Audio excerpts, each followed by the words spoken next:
ওকে, so এবার আমরা এখানে যেখানে এনকিউ করেছিলাম সেখানে আমরা কি করব, আমরা হচ্ছে ননস ভ্যালু পাস করব আগে, ঠিক আছে। যেহেতু ডব্লিউপি লোকালাইজ স্ক্রিপ্টের মাধ্যমে আমরা অ্যাজাক্স নিয়ে কাজ করতে পারি, সো এখানে আমরা তার আগে যেটা করতে পারি যে কোয়েরি,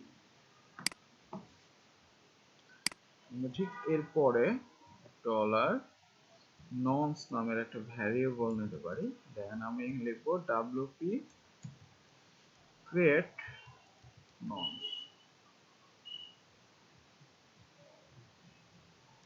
ক্রিয়েট আন্ডারস্কোর ননস, ঠিক আছে। সো এখানে আমরা একটা ননসের কি দিব, নাম দিব।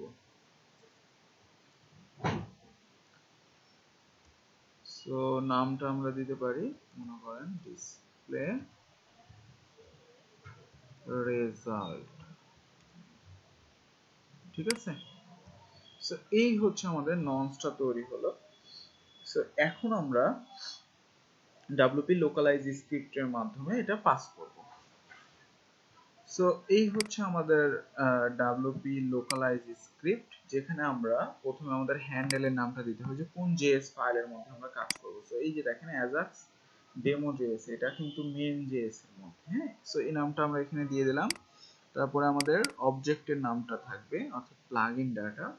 তারপর আমাদের ইউআরএল পাঠাতে হবে, ঠিক আছে। যে অ্যাজাক্স ইউআরএল এর মধ্যে আমরা কি করলাম, অ্যাডমিন ইউআরএল এর মাধ্যমে আমরা অ্যাজাক্স অ্যাডমিন ajax.php ফাইলটাকে দেখাই দিলাম, যে ফাইলের মাধ্যমে এটা কাজ করবে।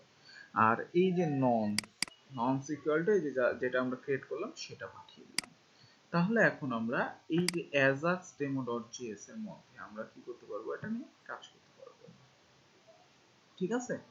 যে এটা ক্লিক করবে তখন এই কাজটা করবে, ঠিক আছে। সো এই কাজটা করার জন্য আমরা এইভাবে ডব্লিউপি লোকালাইজ স্ক্রিপ্টের মাধ্যমে কি করে নিলাম। ওকে, এখন এই যে প্লাগইন ডেটা, এটার মাধ্যমে এই অবজেক্টের মাধ্যমে আমরা পেয়ে যাব ডেটাগুলো। সো আমরা এখন চলে যাব নেক্সটে, হচ্ছে জেএস এর মধ্যে যে main.js, যেখানে আমাদের অ্যালার্ট করতেছে যে এই ফাইলটা ঠিক আছে। সো আমরা এখন এই জায়গায় কি করব, অ্যাজাক্স নিয়ে কাজ করব, ঠিক আছে। তাহলে বুঝতে পারবেন যে আমরা কিভাবে ডাটাগুলা অ্যাজাক্স এর মাধ্যমে কাজ করতে পারি। যে আমরা এই যে এখানে একটা বাটন নিয়েছি, অ্যাকশন বাটন ক্লাস দিয়েছি, এবং এখানে একটা টাস্ক দিচ্ছি, ডাটা টাস্ক। সো এইটাকে আমরা ধরবো, ধরে অ্যাজাক্স এর মাধ্যমে আমরা সেটাকে কাজ করাবো, ঠিক আছে।